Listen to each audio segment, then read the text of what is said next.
Hi అండి. Welcome to my channel Srikarya. ఈరోజు వీడియోలో రెసిపీ ఏంటంటే చికెన్ పులావ్. ఆల్రెడీ మనం ప్రీవియస్ వీడియోలో వెజ్ పులావ్ చూసాం కదండి. వెజ్ ఉన్నప్పుడు నాన్ వెజ్ కూడా ఉండాలి కదండి. సో రండి వీడియోలోకి వెళ్ళిపోదాం. ఎప్పుడు రెగ్యులర్గా చేసుకునే ప్రాసెస్లా కాకుండా ఈ ప్రాసెస్ కొంచెం డిఫరెంట్గా ఉంటుందండి. ఫస్ట్ కర్రీ ప్రిపేర్ చేసేస్తాము.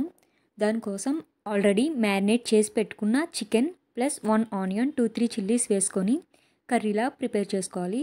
కర్రీ కూడా సెమీ గ్రేవీలా ఉండాలి. నేను తీసుకున్న చికెన్ అయితే 1/2 కిలో ఉంటుందండి.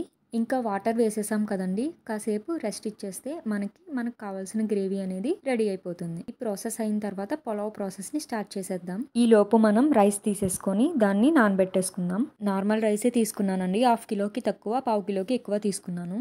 ఇంకా మనకి గ్రేవీ రెడీ అయిపోయిందండి. ఇంకా ఆఫ్ చేసుకుందాం. పులావ్కి కావాల్సిన మసాలా దినుసులు, అల్లం పేస్ట్ అండ్ మసాలా పేస్ట్ కుక్కర్లో చేస్తున్నానండి. దానిలోకి మనకు కావాల్సినంత నెయ్యి అండ్ ఆయిల్ వేసుకొని వీటిని వేసేయాలి. మసాలా దినుసుల్ని, అల్లం వెల్లుల్లి పేస్ట్ని ముందుగా వేయించేసుకుందాం. నెక్స్ట్ చాప్ చేసి పక్కన పెట్టుకున్న onions, green chillies, carrot, tomato వీటన్నిటిని వేయించి అవి వేగిన తర్వాత కొంచెం మసాలా పేస్ట్ వేసి కొంచెం సాల్ట్ కూడా వేసుకోండి. ఆప్షనల్, కారం వేసుకుంటే వేసుకోండి. ఇన్ కేస్ మ్యారినేషన్లో మీరు ఎక్కువ కారం వేసినట్లయితే దీంట్లో స్కిప్ చేయొచ్చు. చూస్తున్నారు కదా, మనకి ఆల్మోస్ట్ వేగిపోయింది. వేగిపోయిన తర్వాత మనం వాటర్ని యాడ్ చేసేద్దాం. 1 గ్లాస్ ఆఫ్ రైస్కి 2 గ్లాసెస్ ఆఫ్ వాటర్ని యాడ్ చేయండి. యాక్చువల్గా అయితే మీకు కుదిరితే ఆల్రెడీ మనం కర్రీ చేసినటువంటి బౌల్ ఉంటుంది కదండి, ఆ బౌల్ని వాటర్ వేసి ఆ వాటర్ని యాడ్ చేయండి. ఇంకా టేస్ట్ చాలా బాగా వస్తుంది. ఇప్పుడు ఇంకా టోటల్ ఎంత సాల్ట్ అయితే మనకి అవసరం అవుతుందో అంతా యాడ్ చేసుకోండి. లైట్గా కొంచెం ఉప్పగా ఉండాలి. నెక్స్ట్ ఈ విధంగా పొంగొచ్చిన తర్వాత మనం రైస్ని యాడ్ చేసేద్దాం.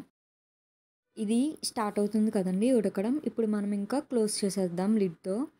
నేను క్యాప్ పెట్టేసుకుంటున్నాను వితౌట్ విజిల్.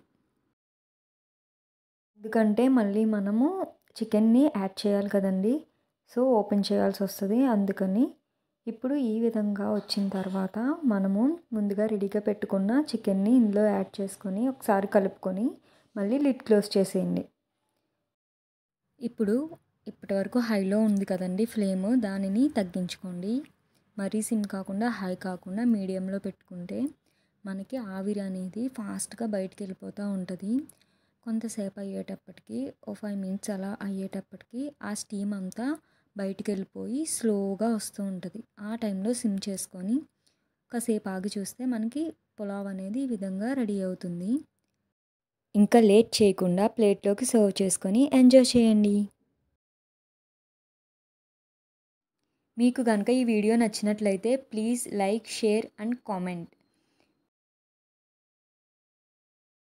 సబ్స్క్రైబ్ చేసుకోలేని వాళ్ళు ఉంటే కంపల్సరీ సబ్స్క్రైబ్ చేసుకోండి. Don't forget to subscribe for more videos.